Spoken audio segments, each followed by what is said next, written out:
ഏതായാലും ബഹിഷ്കരണ ഭീഷണിയുമായി എത്തിയ പാകിസ്ഥാനെതിരെ നിലപാട് കടുപ്പിച്ച് അന്താരാഷ്ട്ര ക്രിക്കറ്റ് കൗൺസിൽ രംഗത്തെത്തിയിട്ടുണ്ട്. ഗ്ലോബൽ ക്രിക്കറ്റ് എക്കോസിസ്റ്റത്തെ തന്നെ ബാധിക്കുന്ന തീരുമാനമാണിതെന്നും PCB തീരുമാനം പുനഃപരിശോധിക്കണമെന്നും ICC പറഞ്ഞു. ഇതുമൂലമുണ്ടാകുന്ന ദൂരവ്യാപക പ്രത്യാഘാതങ്ങളെ കരുതിയിരിക്കാൻ ICC മുന്നറിയിപ്പും നൽകുന്നുണ്ട്. T20 ലോകകപ്പ് വിജയകരമായി പൂർത്തിയാക്കണമെന്നാണ് ICC ആഗ്രഹിക്കുന്നത്. അത് PCB ഉൾപ്പെടെയുള്ള എല്ലാ അംഗങ്ങളുടെയും ഉത്തരവാദിത്തമായിരിക്കണം.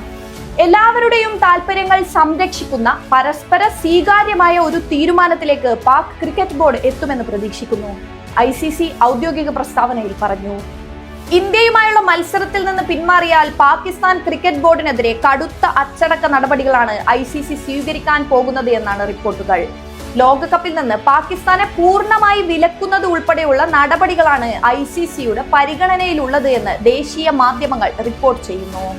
പാകിസ്ഥാൻ ക്രിക്കറ്റ് ബോർഡിന് സാമ്പത്തികമായി വലിയ തിരിച്ചടികൾ ഉണ്ടാകും. ICCയിൽ നിന്ന് ലഭിക്കേണ്ട വാർഷിക വരുമാനമായ $34.5 ദശലക്ഷം, ഏതാണ്ട് 316 കോടിയോളം രൂപ തടഞ്ഞു വച്ചേക്കും. കൂടാതെ ഇന്ത്യ പാക്